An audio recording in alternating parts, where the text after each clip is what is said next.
Како што известува локалната власт на состанокот со представниците на поголемите маркети во градот, градоначалникот Аце Коцевски ја презентирал идејата со која општина Велес има намера да реализира акција за собирање на прехранбени производи и средства за хигиена. Граѓаните кои што ќе купуваат во маркетите да донираат кој колку може во храна и хигиенски средства и да ги остават во корпите или местата означени за донација.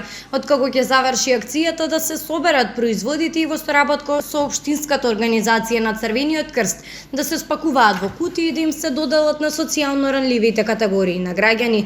Градоначалникот Коцевски ги повикал и самите собственици на маркетите да бидат дел од хуманитарната акција и покрај тоа што ќе дозволат да се постави пункт за собирање на донирани производи во продавниците и самите тие да донираат и да помогнат на сиромашните семејства. Собствениците на маркетите го прифатиле предлогот на градоначалникот и се согласиле да бидат дел од хуманитарната акција.